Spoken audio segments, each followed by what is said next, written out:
This is you. Oh yeah. How you doing? Yeah. And then you slide up, and then the whole little, and then you split your hair back. Yeah.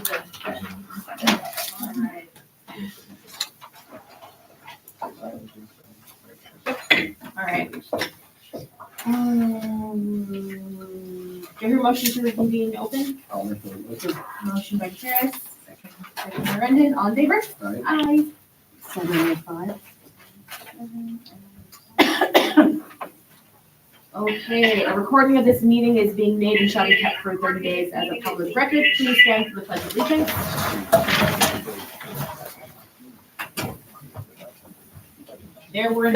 There was nothing determined in closed session. I'll let Mr. Vandenham do this. Place your right hand over your heart. Ready? Begin. I pledge allegiance to the flag of the United States of America and to the republic for which it stands, one nation, under God, indivisible, with liberty and justice for all.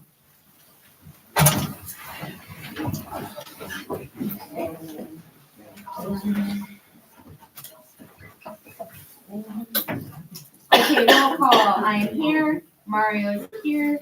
Mr. Vincent is absent. Adrian is here. And we don't have a speaking board member today. No? Okay. No, we don't. Okay. Is there a motion to approve the agenda? I'll make a motion to approve. Motion by Gutierrez, second by Rendon. All in favor? Aye. Aye. No. Okay, reports and communications. Syntegix presentation, Alicia Ryan.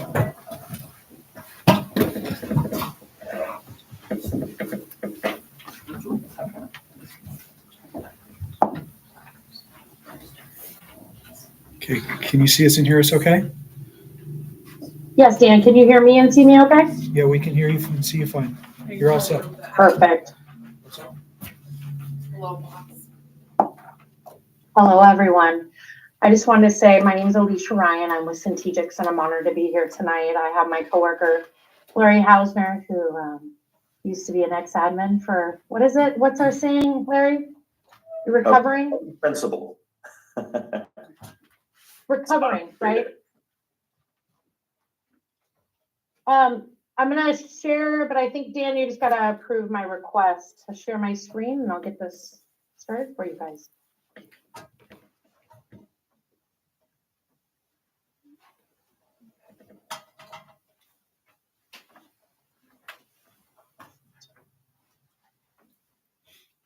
All right, you guys, so to do a little introduction, we are with Syntegix.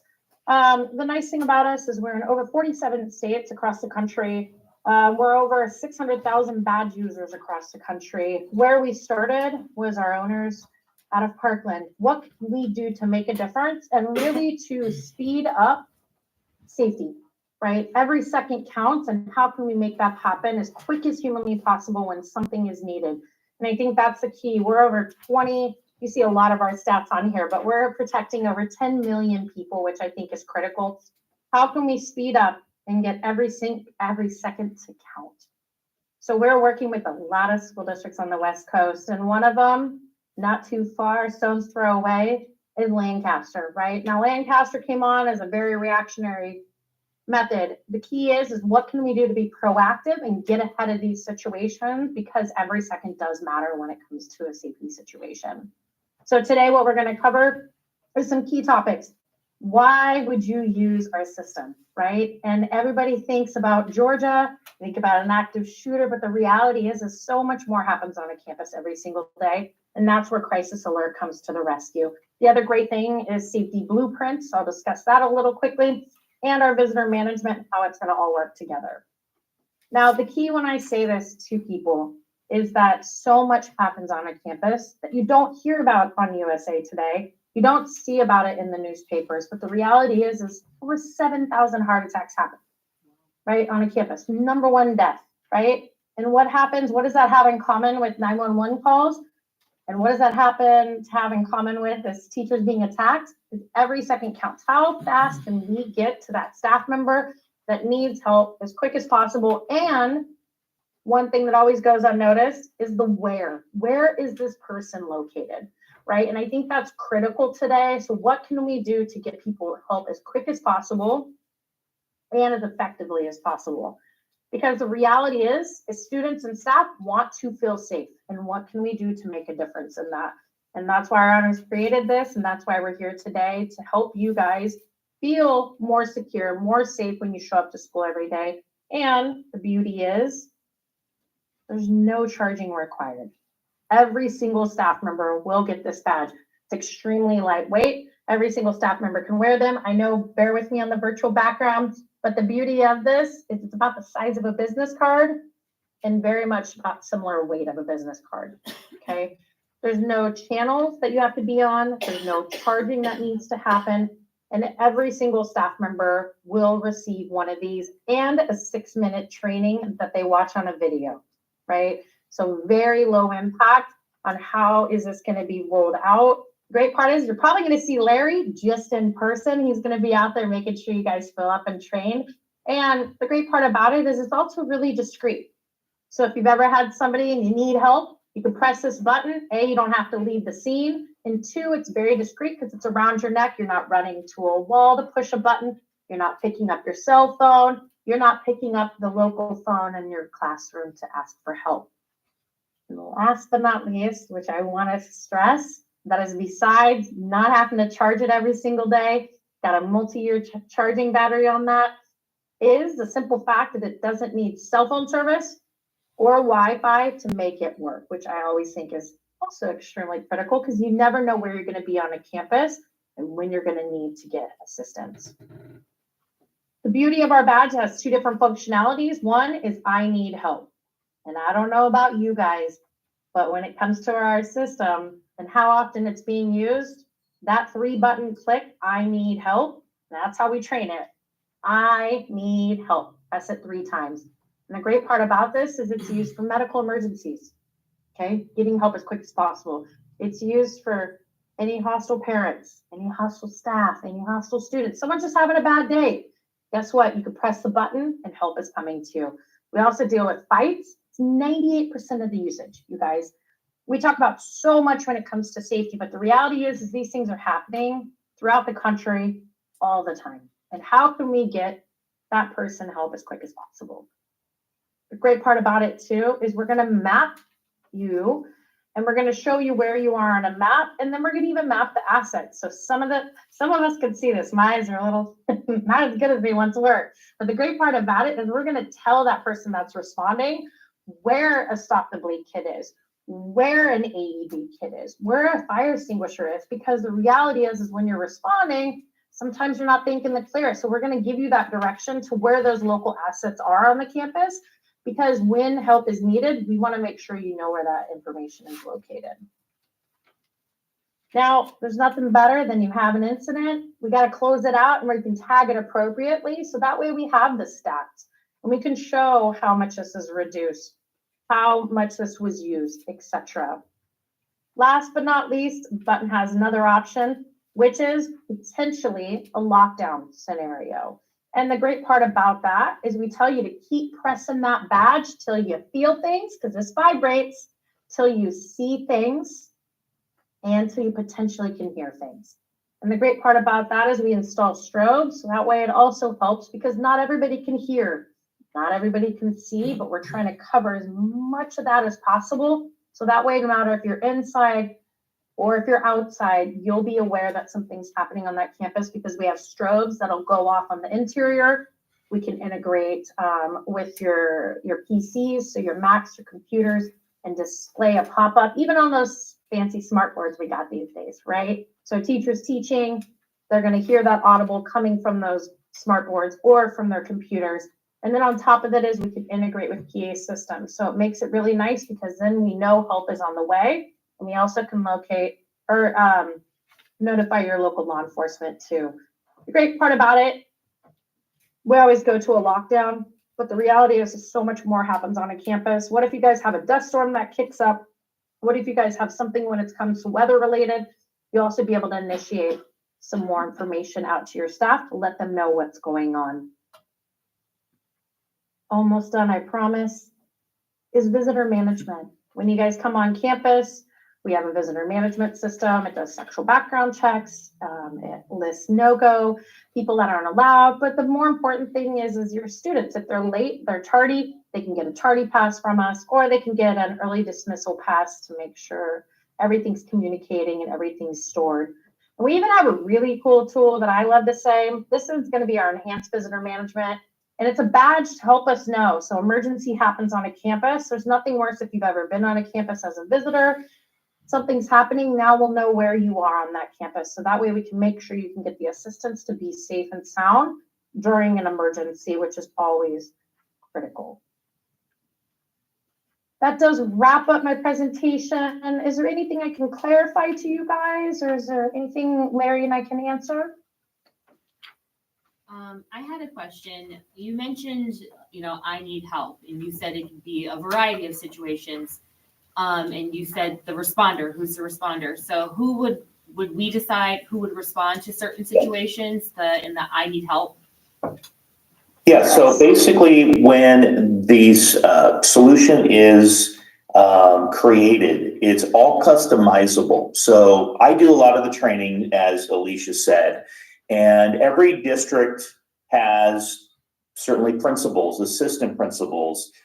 You might want your nurse, a counselor, an SRO, your campus supervisors. It's who you want to be able to be notified to go to that emergency. They're already doing it anyways, right? I was a principal for 16 years. Heck, I was always going. So that's a given. But every campus is a little different. We got more resources sometimes in middle schools and high schools than we do in elementary. But you get to determine who those responders are.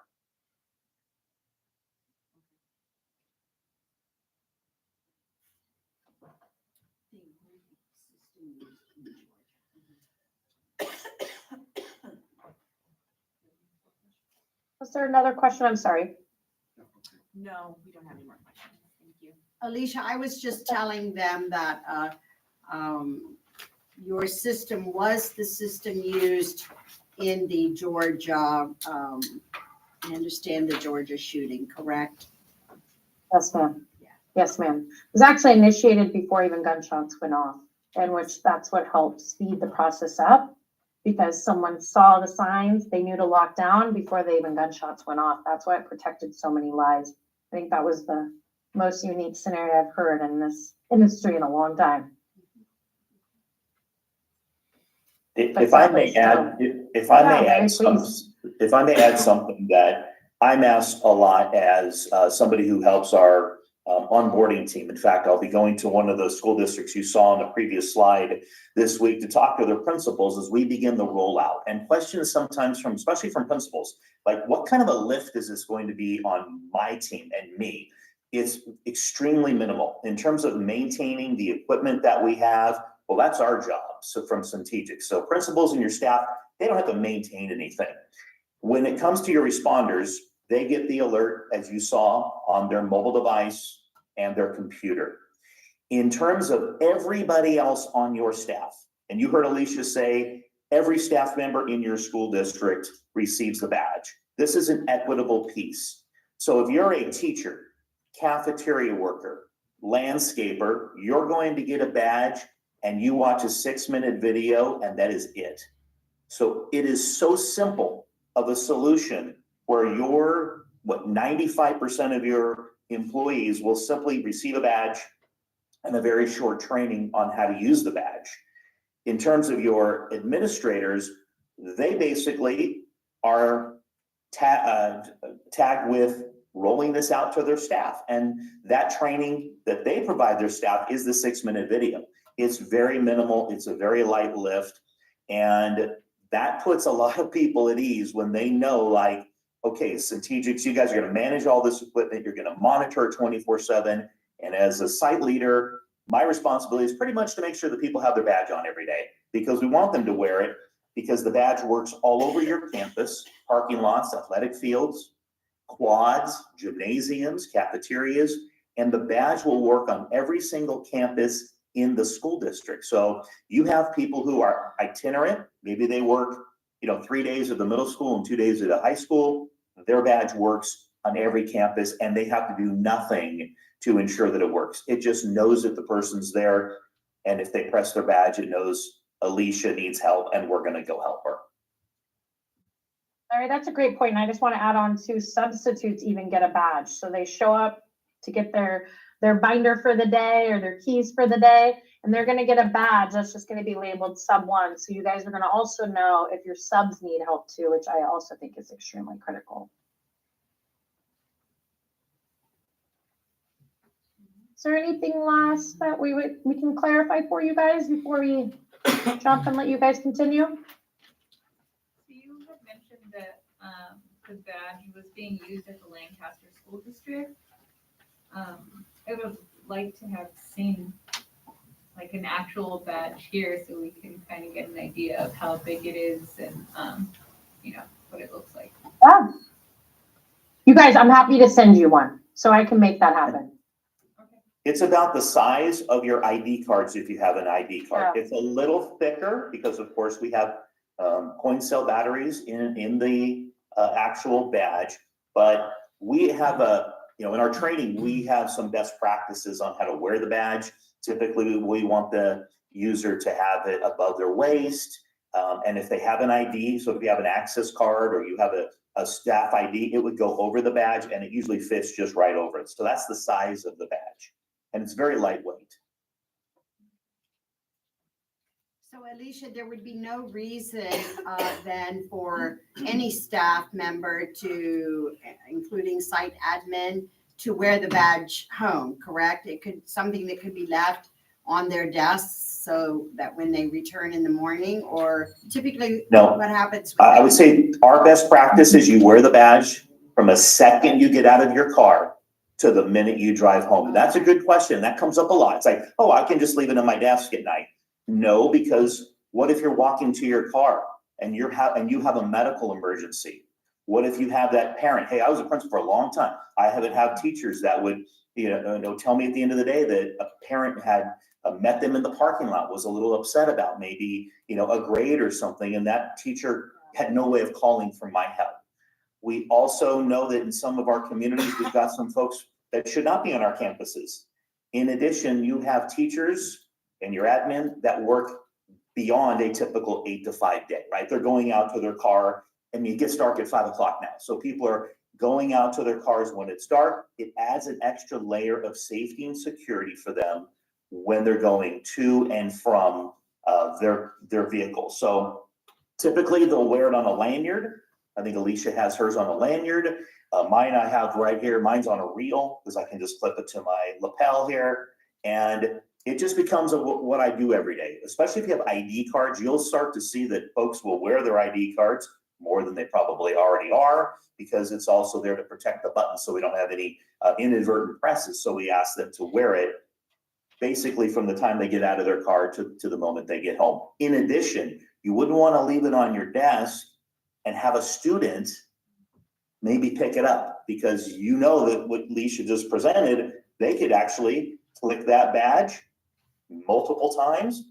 And next thing you know, that campus is in the protocols for a lockdown. So we want to make sure that it stays with the user throughout the entire day. But I appreciate that question. That's asked all the time.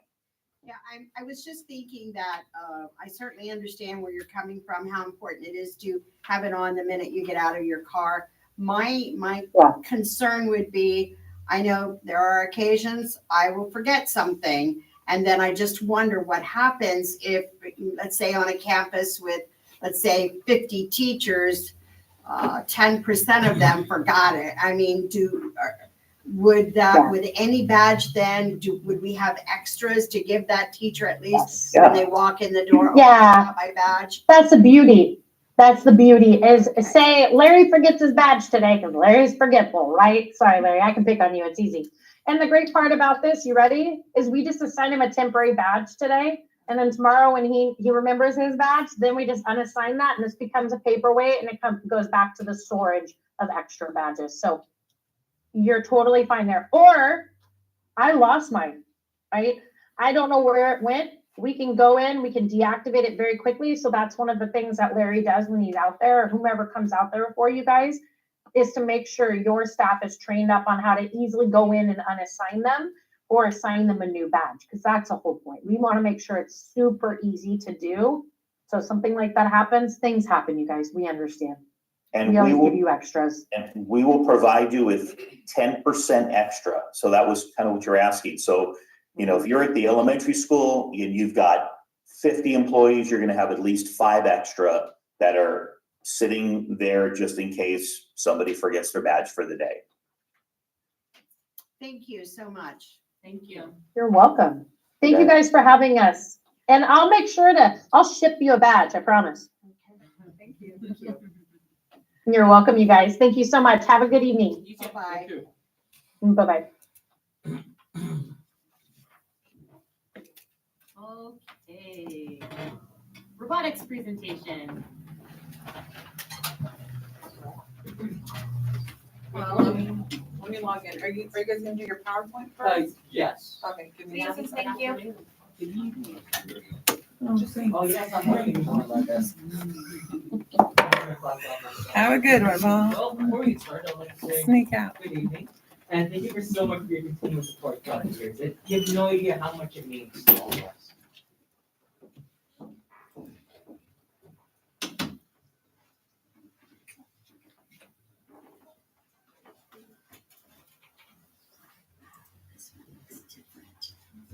This is our 2024 robot for a game called First Sendo.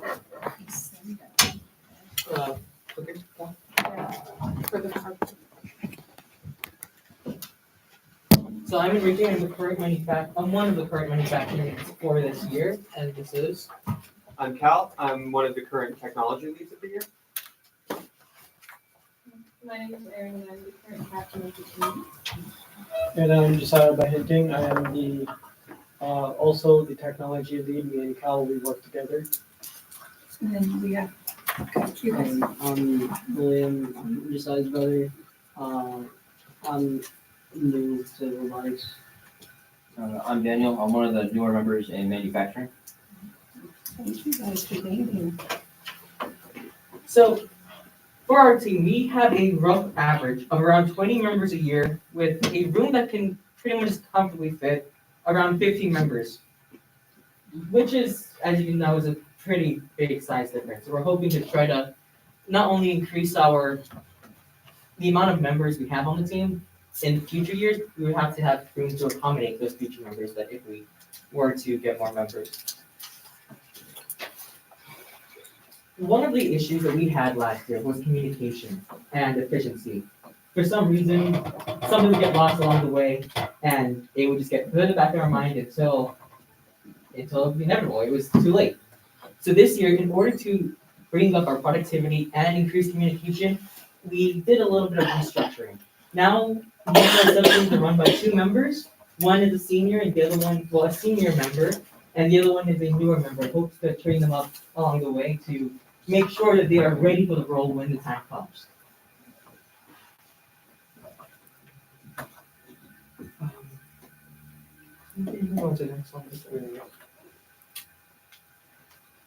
We have done a few different kinds of upgrades with our electronics teams. Last year we used a motor called Krakens, as I'm sure some of you may remember. This year we're switching over to something called, last year we used Falcons. This year we're switching over to Krakens.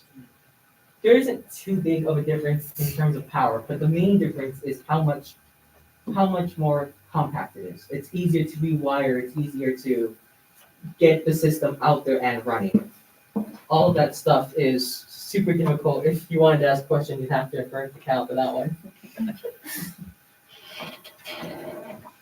We have tried using new sensors this year and done more research on the types of capabilities our robots should be able to perform.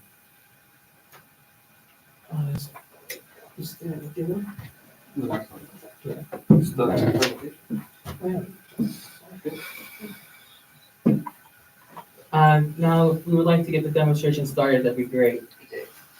At this time, I would like to ask members of the board if they have any further questions they'd like to ask. I do have a question. So you said we should ask Cal about like the technical difficulties of the Falcon versus the Kraken. So Yeah, so with the Falcons, they were a lot less versatile. They came with wires that were already attached and had a certain length on them. And the only way to extend those would be to attach other wires to them, which isn't a problem. The problem would come with what if something happens to that wire and you have to cut that off, that base wire is now a lot shorter and you have a lot less room to work with. With Krakens, you don't have that. You can attach whatever length of wire you want from the start, so it's a lot more versatile in the way that you can augment them onto the robot, and it creates a lot more opportunities with wire management and the electrical layout as a whole. awesome. I have a question. Typically, the robotics team competes throughout. Has competition season started yet? Not So our competition season starts officially January 4th. That's when we started kickoff. So currently we are training our newer members as well as further expanding our past members' knowledge of leadership as well as just in communication further enhance our knowledge and so when we go into our competition season, which will be in January, that continues all the way into April. And the national this year, I think one year it was in, let's see, was it Texas? Yes, it's Is it still in Texas? And you guys, you have to be optimistic maybe this year that, yes, we're being very hopeful. If we're looking at the trends of recent years, our robotics team should be able to have the wits to be able to compete in national leagues or at worlds. wonderful. I'm excited And at the thought. Mrs. Gaines, we will definitely make sure that you and the board know when our competitions are, so you can make sure you. Thank you. So last year you guys went to Eastside and competed, correct? Is that the same robot? Yes, so this is our robot from our previous competition of the last year. Okay, And we competed in the Concerto regional as well as the regional of our East. awesome. So here is a demonstration of the robot. Oh, So that was our. Hold on. Hold on. Okay. What are you running? I'll run the intake first. Just make sure your hand's Okay. there. Go for it. One outtake.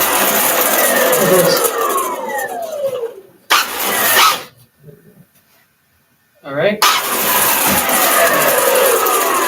Our outtake to shoot the note inside the slot, which was our, which was one of the Crescendo's newest game plan. And this one, what I'm running right now, this is the intake. So we could get the motor and then put it also in the shoe. Now, one of the main factors about Crescendo this year was that we had to figure out a way to pick up something called the note, which is this orange disc you see right here, off the ground into a secondary system, which is this lovely outtake you see right here, and figure out how we can pick it up, take it here, and then launch it into something that was called a speaker. That was, I forgot however high up it was off the ground. The rules of FIRST, every year, they have a new, they add on to the rules, and they change and modify it to better suit the needs of whatever challenge they want to compete in. And that's one of the, I think, the beauties of this team, that we take in those stuff and, well, create something like this. I don't know if you want to run out one more time. Sure. Are you going a little further out so it shoots a little further?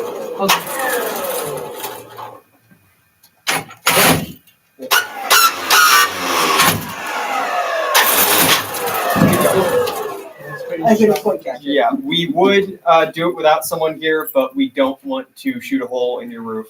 So Do it. go for it. So Does not like how that no. Go for it, guys. I want to see it. Everybody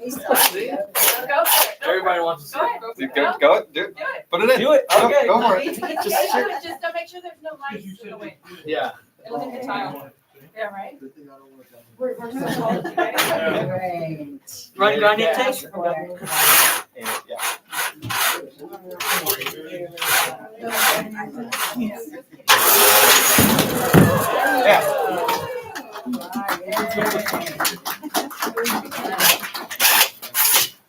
This is also our arms that we help the robot to technically do a pull-up on one of the chains.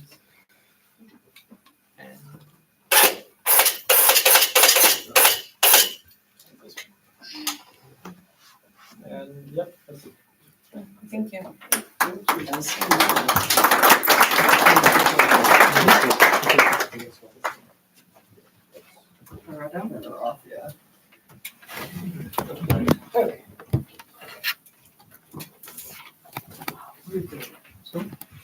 Thank you for your time. Okay, bye. Thank you so much for your time. It's not ready this time, is it? No, it is not. Let's wait for, like, Jason. Do we want to go back? No, because let's go ahead and move it over here. Okay. You might want to just go ahead and take off the bumper. Yeah.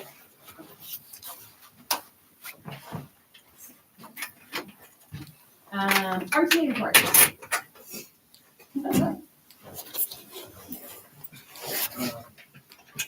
All right, so RTA, only actually met today. We're gonna start getting together with we finally got our negotiations committee together. So, everything, December, we're gonna have our first meeting. And then, from there, we'll get together with the same letter now. And set up our first meeting with the district. We have about 40 people. But no, so we're heading in the right direction with that. We actually feel like a union now, we've got everything together. We were curious if anybody has any updates on that. No. That's it. That's it.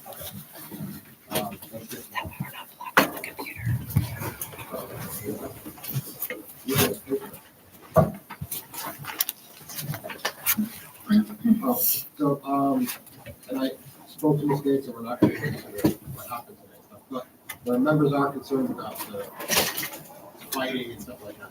So they were curious, and I wasn't sure if it was Robert here too, but with the community schools grant and stuff, can that be related at all with the,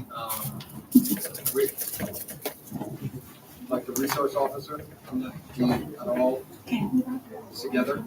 We were just curious. It came up today, and I don't know, we could bring it up to the board and ask, like, if somehow money could be funneled with the resource officer, maybe it'd be for the community school. I mean, it's helping the community. Like, if we just thought maybe that would be helpful. That's something, Mr. Shovlin, are you asking? Well, just posing it, right, Yes. just because Let something me, that we came up with today, we were just thinking, we're like, well, maybe that, as opposed to being all, come with a solution, right? I mean, instead of a. Right. Sorry, To be perfectly honest with you, Mr. Shovlin, I'm not 100% sure about a security officer, whether we would be able to pay for that salary out of the community school grant, but we can find out real quick. Right, is there something to, 'cause Yes. we were sitting there, I'll be honest, there was a lot of other stuff that was being said, but we said, well, then what would be some of the solutions we come up with, and that was one of them. We were talking about, we had one member who was talking about New York and stuff, and we said, well, what about those funds and stuff like that? So, that just happened to come up. And then, we also had a question, and again, just posing it, and I know maybe you can add it to that list we gave you last week, but, we weren't sure when or if the district was going to implement the cell phone policy. We know LAUSD did, but if our district or the board was gonna be implementing it, aside from obviously Red Earth is already doing it, but if they were gonna do it, district-wide, and if that was the case, or if the board had discussed it, was there a certain timetable or a plan with that, because that's gonna obviously, because I know the state is talking about doing it. We are actually working on, we've got to have a, She's looking like, so it's, right. we've got to have a, man, I just went brain dead. A policy in place. Well, right. So we're working on the writing policy because the state has said that every district has to do their own. They're not going to make a blanket one at the state. Okay. But so we're working on that portion of it right now. We can't implement, say, okay, we're just gonna, everybody's gonna give up. Well, that was their concern. How does, like, that's my question, like, how do they feel about it? Like, where's everybody following along, aligning So- with the cell phone policy? So the teachers, I'm glad you asked. The teachers, they want the board to have a policy, but they want it to come from the board of the district for the fact that if the teachers just, now they're, basically, they take a phone away, they're responsible for it. Absolutely. I'm not, and again, I know this is stupid, and it's some of their minds, well, if the board has the policy and I take it away, now I'm not responsible. You're still responsible. I mean, you're still taking, you're still in possession of it, so you're still responsible. But they would love it if maybe one or two people could be a part of helping with the policy, for the fact that there's some loopholes that we're seeing with some of the, and I wish I wrote it down, those pockets. The yonder pouches? The yonders, yes, that's right. It sounded good, but I wasn't thinking that was the right word. The pouches, the yonder pouches, in that there's so many hacks to them that, like, I know where Earth was talking about how they want to do, they're going to talk to Miss, oh my gosh. Gaines? No. Calzada. Calzada. I was going to say Miss Robin, but I said it anyway, but Miss Calzada, about getting like a pouch thing where like they could put them up in front, like, and put them where they would, when they come in the room, put them in the thing, because of the fact that even if they have them on them, there's so many TikTok hacks now on how they're, because they're magnets. That's what they are. Then there's now, they could just, I think support, there's things where like you could just literally just say, hey Alexa, and it shows your phone. So he's still calling people through the pouch. So there's so many hacks with it. That's why they want to be a part of the policy. And to see like, well, what would we do with them? Now, that's great if you put that up. And now I think what they want at Rare Earth is to do it like, and they put them in the office, which is great for like 50 of them. So then I'm not going to say which person at the high school is like, well, that's great, but how are you going to do that with 800 folks?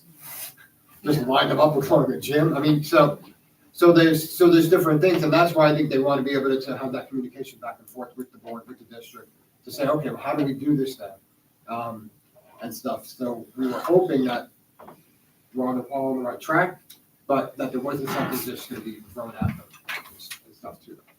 But, And we have done a survey. We have started with a survey, Yes. Mr. Shavlin, yes, and the response from our parents, again, a small percentage who completed the survey, was not favorable to us implementing a cell phone ban. And I think what has to be understood by our community and our parents is that a cell phone ban is a cell phone ban. No cell phones on campus. Because there's just, it's really, even with the yonder pouches that there for a few days, it was working pretty well at Rare Earth. But the minute you start saying, well, with this exception and that exception and this exception, then you're really 6 moving months down the away road, from the right, fact that right. a ban is a ban. Right. And so there's still some things that need to be ironed out before that board policy gets written. And absolutely, I think it would be great to have some classified and some teachers serve on that committee that writes that, because typically I think what the governor is looking for is a ban. which is also going to be hard in our community because you have a lot of kids who go home to no parents. Yeah. You know, working parents and stuff. So, and that's what I'm sure that's why also a lot of parents were like, well, I'm against it, for the fact that you have ones that are going home and they're checking in when they get home. Well, their phone's at home. No, right, no, I'm not disagreeing, but in their mind, well, they're good and stuff, so I think that's also why parents, I think for like walkers and stuff like that, it requires people to be able to, the child's walking to or from school, the parent can track that child with that phone. That's It's like beneficial for us in the past too, but then our phones, like, unlike my house, and control our security system. Even their car now starts with their phone. So, Everyone is heavily reliant on their phone. yeah. Like, I know, we do actually everyone need to up get back here on track. has Sorry, their phone. sorry, So, Adrian. I mean, yeah. I didn't mean to cut you off. We're gonna get back on track, but you had a question, so. Not that question, but what they're talking about with the cell phones, yes, my son, he calls me when he gets on the bus. He calls me when he gets off and he's on the phone with me when he walks home. It's not far, it's maybe about 2 blocks. So that's the way I track him, so. no, that's all, I just wanted to, that's not all, I mean, I guess I was like 3 hours later, but no, I just think it was stuff that if we could all be fine with together. Sure. And I'll stop talking. Okay, that's it For now. for now. CSEA report. All right, we have a meeting tomorrow with Superintendent James to follow up with some things and then hopefully discuss some dates for negotiations. We have our monthly chapter meeting tomorrow as well that follows right after. And we will be nominating some new board members. So we'll have some new faces, which Mary mentioned last meeting. New faces, possibly same faces, just switching role titles. Other than that, that's it. It's cold, stay warm. Enjoy your week off next week if you're not here. Are you gonna be here? I will be here. I see that, I can tell. Yes. I can hear you. 2.5 days. No student board member communication today? All nothing from Ariana? CBO report, Mr. Irving. Alrighty, well, it's been an eventful couple of weeks. Looks like nothing wild has happened post-election, so as far as the bond goes, I've been working on laying the groundwork for establishing a citizens oversight committee for the bond. It's a requirement of Prop 39 that we have that, and honestly, it's just good practice. So I've been working on both the public notice so that, we can make people aware that this committee is going to be formed, as well as the application and what the requirements for that are. We have to have at least 7 members. Similar to a school site council, each role is a various of some members of the community, people connected to the PTA, somebody with a taxpayers association. That one might be a little bit harder to fill out here. We will find out. Somebody over the age of 65, not over 65, I'm sorry. 2 senior citizens. But, a wide bevy, so it's not, okay, well, we have, we gathered 7 district employees and called it, the committee, there's, requirements on what that'll be. So once the election is certified and we have ducks in a row, public notice will go out for that, as well as information on where to turn the applications into, how to submit them, and then ultimately it'll be up to the Board of Trustees to select the members for that committee. So, more work for you guys. That's what's going on with the bond. Construction is continued at the high school with cafeteria, as well as planning and pre-construction meetings for the locker room. Work continues at RES on the east side of the campus over there with the modernization for the after-school programs, and to be able to offer more after-school activities and before-school activities over there, so that the classrooms over there can be slightly closer to 21st century than the 2001 update they got 20 years ago. And then working on first interim and went to New York last week as part of the community school conference. I'm sure Sunny will have more to elaborate on that than I will, so I don't want to steal her thunder, but. Please don't sue me. 17 of us went, 17 of us came back, so that's helpful. You know, the thing I was worried about was, okay, we lost somebody in an airport and, we gotta figure out, what the absence is called in Frontline for, somebody just roaming JFK still. So luckily that didn't happen. So that concludes my report. Thank you. Any assistant superintendent instruction and curriculum report? Nothing this evening. How about pupil personnel? Nothing else. Okay, associate superintendent of human resources, Ms. Hargis. Good evening, everyone. I don't have too much tonight. I just want to wish everybody a happy Thanksgiving and have a great time next week with your family and your friends. And we will see you back ready to finish off the first semester on the 2nd of December. Okay. Superintendent's report. Mrs. Gaines. Thank you, Madam President. Well, good evening. Good evening to everyone here and to those who are joining us from the comfort of their home. So I want to thank you for doing that. I want to just say to everyone, the Centegix, hopefully I pronounced it correctly, is a device I first experienced in Knoxville, Tennessee this past summer when I was attending the Urban Superintendents Association of America.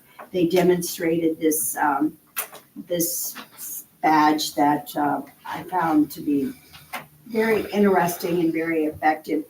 As we pursue safety for all of our students and staff, I'm always a little bit concerned because when is it that we know that we really have everything we can put in place to protect our, first and foremost, our kiddos who are sitting in and on our campuses. And I was very impressed with this because it's a simple push of the button on this badge, and it certainly can throw you in a lockdown or bring about the support you might need on a campus. And I really think that it might be something that we really should look into because we do not have our own sheriff's station here in Roseman. There is word that we hopefully may get one sooner than later. So I think that being able to tie in with the Mojave substation or whatever station, the California Highway Patrol, whatever we need to do to let them know quickly that we are in need at any of our schools, and it's something that we should seriously look into. And so Mr. Irving, Paul Irving, who left, he's not here with us, but Paul has been taking the lead on this device, and so I just want you to know it was a huge hit at the Urban Superintendents League in Knoxville, Tennessee this past summer. And I also want to say, although the results from the November 5 election have not been certified yet, I want to say to all of our parents and community members, it is looking like our bond may have passed the 55%, and this will afford Southern Kern Unified School District $60 million so that we can, as mentioned in the informational sheets that the parents and community received, possibly build that third elementary school. West Park is sitting very close to 1,000 students as we speak. And we know that the base is getting a new contract. There's all these other plants coming in very near to us. I think the days of Roseman being a small community are pretty much come and gone. We are growing, and one day we're just gonna need to have a school to meet the needs of our kids. So 60 million affords us the opportunity to build the third elementary, and perhaps do some much needed work, especially at Roseman High. 60 years old, I believe, this January, 60 years old. There's a lot of work that still needs to be done there, and possibly even, I'm just gonna throw it out there, a CTE building. Well, it's not that I'm pushing for that, but I am kind of pushing for that. So just throwing it out there. Anyway. Would robotics be in that building? Because they were saying that they were cutting it kind of They close, are. right? They've been cutting it close for years. Those kids have been cutting it close for years. Yes. So keep us in mind. Yes, definitely. And today we had a meeting with Kern County, and as Mr. Wexler over there shared all the outcome data from the most recent CAST results that we received in Southern Kern, and we really did improve in so many areas, in all areas, as a matter of fact, except one. Our graduation, the colors range from red to blue, blue being the highest. Our graduation rate in Southern Kern hit blue. Blue, oh, yes, I'm so excited about that. And we raised our math scores, our English language arts scores. Our chronic absenteeism in the district went down. Thank you, parents, for getting those kiddos to school every day and on time. And our suspension rates went down. And I'm sure I'm missing one, but there's several. So I just want to thank first and foremost all of our teachers and our staff in the district, because we all know scores don't go up without our teachers and our site admin making that happen. So, and all the staff members who are there just, keeping the glue all together. So thank you guys so much. Probably at the next board meeting, we'll have Mr. Wexler do a presentation on that data, and you can all see for yourself. But it was exciting to see. We still have an area of growth, but we're going to focus on that area too. And I heard you, Mr. Shevlin, with regard to the officer and the community school grant. I'll look into that. And Kim, thank you for bringing the robotics team every year. It's a treat. It's a treat to see. They wanted to do it, so. It's always a treat, and I know. They work hard. They do a good job. I'm proud of The them. kids are amazing, and I would love to see them make it to nationals or wherever it is. I know, I think it was last year or the year before, they came so close to making it there. And yeah. I definitely will let you guys know. I have the dates and I'll share them with you guys. Thank you so much. And next week, some of us will not be here. Sorry, Jeremy. You'll still get turkey, plenty of turkey, I'm sure, Jeremy. Yeah, you'll get turkey. But I want to just say to all of our families and our community members who are so supportive, have a wonderful Thanksgiving. And we're also very, very busy. I know my site admin are just always in classrooms, doing this, doing that. They're just really working themselves to death. And next week, please spend time with your families, eat lots of turkey, and just kind of take a week to enjoy the Thanksgiving holiday. Thank you. Thank you. Okay, board member communications. I'm going to throw it to Adrian. Okay. Good evening, everyone. Thank you for joining us. I see some new faces in the audience, so thank you for taking the time to come out. I'll start off with the robotics. I appreciate the demonstration, even though I think after they're done, they're just like, we're done. We're leaving. I told them they could leave. I'm always so nervous for them to bring their gear because I don't want a piece to fall off, or who knows. It's good problem solving. Yeah, you can just tell by the way they speak about, what it is they're doing. They're passionate about it. Yes, they need to be out on Edwards. working out there, and, you know, I can tell they're going far, they're going places, so thank you for that. Mr. Shevlin, thank you for the suggestions. You shared some of your concerns as well. Let's see. Just some things that I've noticed in the morning and after school with our students. You know, crossing the street, coming to school and leaving. I can see a lot of the students on their phone while they are crossing the street. I think we need to be more aware of our surroundings in the cars and realize that they're not looking for us. So instead of walking and looking down, let's get across the street safely, because there's a person there holding a stop sign and they are also putting themselves in danger. So if we can keep one direction across, get back on your phones, that's great. While you're driving. Oh, no, I mean, the students, Oh. the students. No. There's been a lot of accidents, and it just really, you know, stresses me out when I see the students on their phone.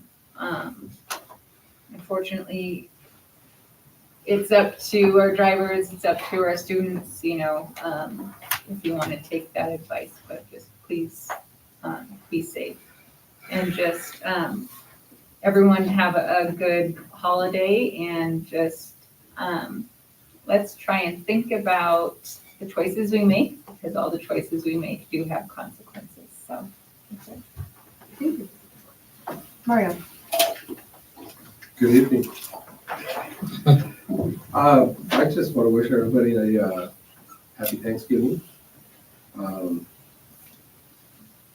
Congratulations to the demonstration the kids gave tonight. It's always nice to see that how innovative and how animated they are about what they're doing. That they really, really want to, that is, they have a zest for it, I guess you'd say. I know that, and then they're trying to work out problems that arise with it. They didn't make something strong enough when they're trying to do their pull-up, or that it's too heavy. So now they have to overcome that. So those are all kind of neat things that they will be working out with. And trying to figure out the speed trajectory to get it to where it needs to go. Those are all things that for them to work out, it's really neat to watch how they think. And they will realize that all the other classes, their math, their science, all goes into what they're doing here. And that's really neat to see that the kids realize, like in the building trades, when you have the kids say, oh, I'm horrible at math, but I can build a shed. Well, what do you think you're doing? You're actually using math so you can make sure that everything fits. So those are the kind of things that I find that we need to keep up and make sure that the kids know that that's what they're using to get to where they're going. So yeah, I just find it that that our school, while I'm here, will never lose the trades and any of the electives, because they show the kids what they are learning in a regular classroom book learning. And I can also send you our bills when we start bill season, and then you guys can pop in, because we do come on Saturdays, and then see the kids at work. Oh, yeah. Because it's amazing. It is. So I'm very proud of that. Yes, I am looking forward to that. Okay, I'll send you the schedules of everything. Thank you. That's it for me. Thank you. Okay, guys, hello. Thank you for being here on a Tuesday, everyone that's watching. I feel like Robert's put a lot of pressure on me. I was fortunate enough to be able to go to the community schools conference in New York last week, and it was very exciting. I feel like they got a lot of good information in about what a community school is, about collaborating, about partnerships, about planning for the student, for the community, for the family, for the greater good. We got to see it wasn't a college prep or something like that, but it was a school in the Bronx, and it was a high school, and they were telling us about all these different resources that the community school is able to do. And I was like, how many students do you guys have? And they're like, oh, we have 125 kids for the whole school. And it's like, oh, okay, we see how you're able to accommodate these things. But they've been doing it for so long, and we're still kind of, I don't want to say in our infancy, but we're learning a lot, like, like a baby, like we're getting there. And it's really exciting to see where it can go and how we can help and how we can bring resources to the community, how we can help the kids, how we can grow things and teach them about all that stuff, because that's what I'm into, of course. So that was very exciting. I do think it was worth the trip, Robert. I do think that we can use some things that we've learned and bring them here, and I'm for it. So, I'm not gonna read it tomorrow, but if you have any questions, let me know. We got back on Thursday, and then Friday night we had craft night at West Park, and it's in the mix with the kids. Like, I loved seeing all the families come out and participate. We didn't know how many people to expect, and it was a really good turnout. The kids had a lot of fun. The families had fun, and I love that we're able to, provide these spaces for our community, for our kids, for our families, to have like something to do on a Friday night that's fun. Let me see, what else do I have? Cell phone policy. It's like, we definitely need one. And I've actually apologized to my 10th grader, and I'm saying, I'm sorry, like when we were in school, we didn't have cell phones. We didn't have a problem. They're addictive. They're addicted to their phones. But I get it also as a parent. Like, hey, like I want my kid to communicate with me. I track my kid on the app. I know where they are because they have the phone. So we do need to come together and figure out like a happy place, but also we got to get the cell phones out of the classrooms because it's a problem. So we'll figure that out. We'll get a committee together and work on that. I believe that. Yeah. Oh. Yeah, but also when we were growing up, we didn't have that many like shootings at the schools like we have now.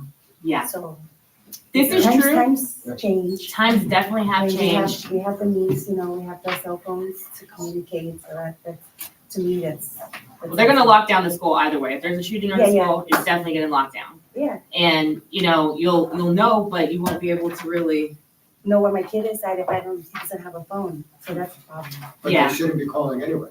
Exactly. They shouldn't be calling, but we. I was just saying. It's a way to track. Yeah, I get it. It's like we have to figure out how to come together. Just because honestly, the kids are addicted to their phones. They're using their phones in their class when they're not supposed to be. Not all of them. Not all of them are, but a majority of them are. There wasn't social media. Like that's where the problem starts. Like middle school, that's where all the drama starts, right then and there. So we'll figure it out. Other than that, I hope everyone has a happy holiday evening. Thank you. No, you're like, even you. It's not gonna be that bad. I'm gonna be working next week too. I have no days off. So, just so. I can't believe like it's already Thanksgiving already. This year is flying by, and I won't keep you guys any longer. Subcommittee communications or updates? We're just plugging along, waiting for DSA to get us okays on stuff. You'll have a change order coming up in the packet with some stuff for the cafeteria that needs to be done for the computer upgrades that we need to get done in there.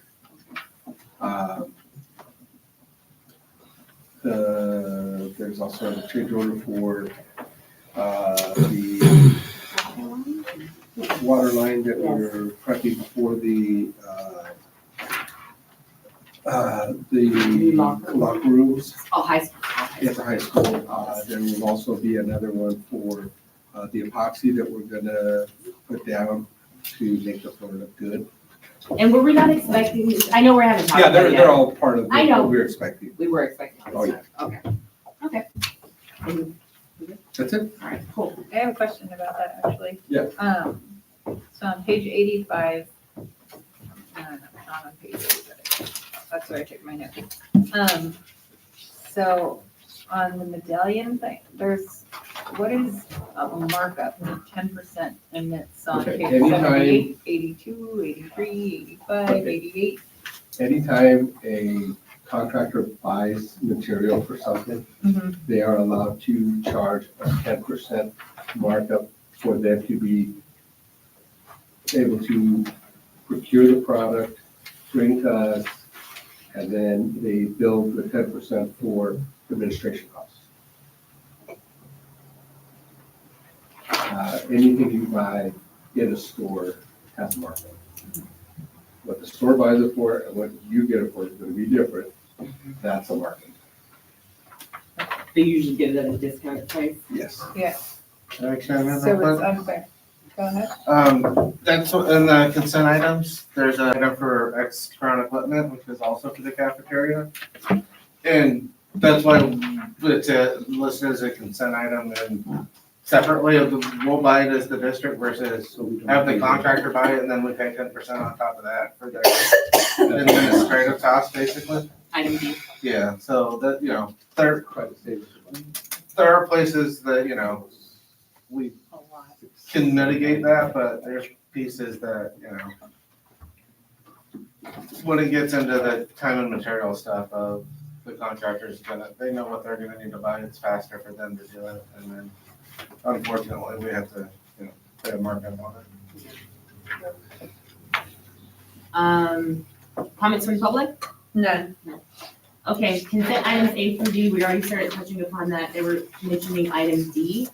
I have a question. So I was at West Park on Friday in the office and I saw 30 big old boxes of kinetic sand. Item C. Kinetic sand. So are we just, like, I know they're not here, have they decided how they're gonna disperse the kinetic sand? Not that I'm aware of. Okay. Any other questions? Item A, B? I will make a motion to accept. All right, motion from Terrace, I was second. second from Brendan, all in favor? Aye. Aye. Three ayes. Okay, general, second reading and review of June 2023 board policies. Ms. Gaines. Yes, board members, page 25, you will see the actual explanations for the options that were selected, should you need them. This is your second review for these board policies. You will see them back on December 2nd as an action item. So for the chance, page 25, review all the data. That's kind of what I call your little cheat sheet, so you know exactly, explaining exactly which option applies to Southern Current.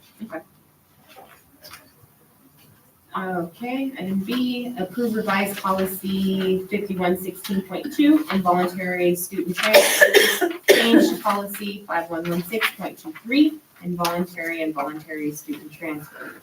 So, this would have been typically Larry's, but I'm gonna do my best to explain this to you.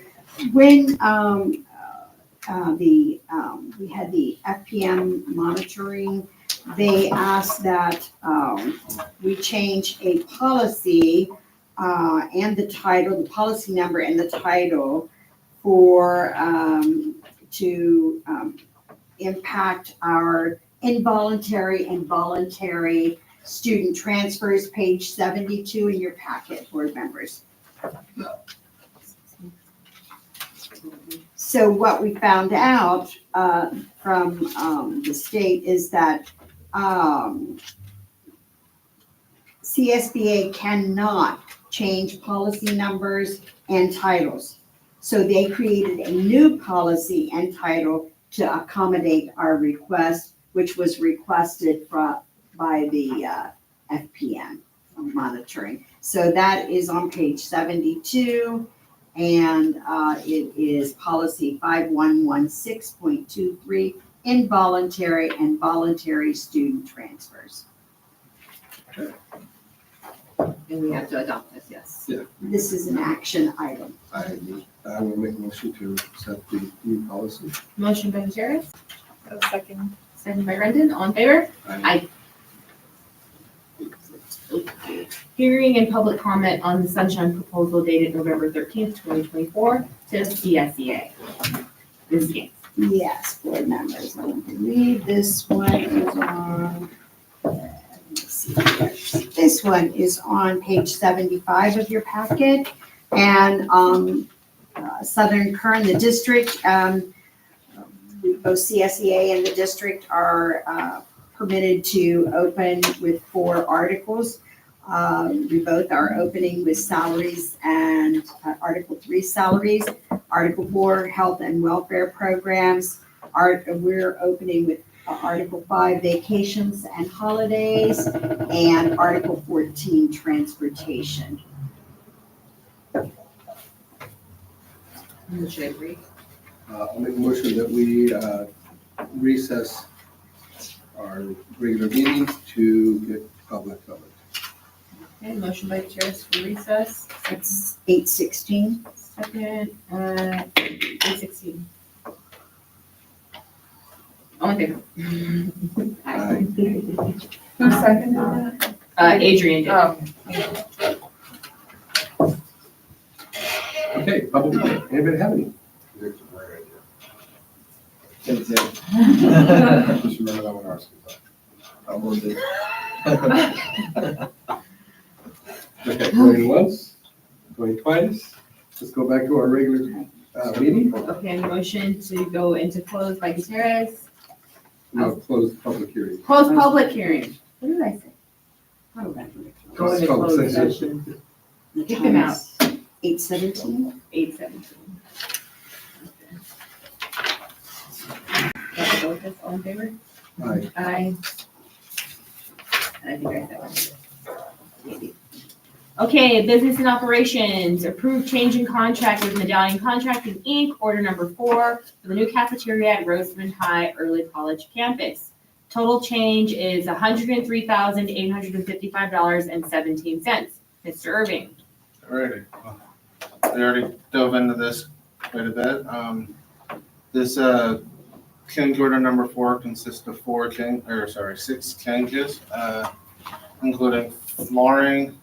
The most costly piece is the extending the water and fire water utilities so that, for replacement of the locker room at the high school, it's frankly easier and cheaper to do it now while there's no concrete in the way. They just have to, extend a trench and pull stuff over. And then adding epoxy flooring to the serving areas so that it will, be slightly more aesthetically pleasing, easier for maintenance and cleaning staff to maintain the floor, and it will tie into the flooring that will be in the kitchen portion also. So, any other questions? I see it's going to, the time will be increased by 18 days. Yes. Yes. I mean, we're already behind schedule, so. What's 18 days? Okay. Do I hear a motion to accept? We'll make a motion. Motion by Terrace, seconded by Brendan. All in favor? Aye. All right, personnel items, Mrs. Hargis. We ask that you approve the personnel items as written.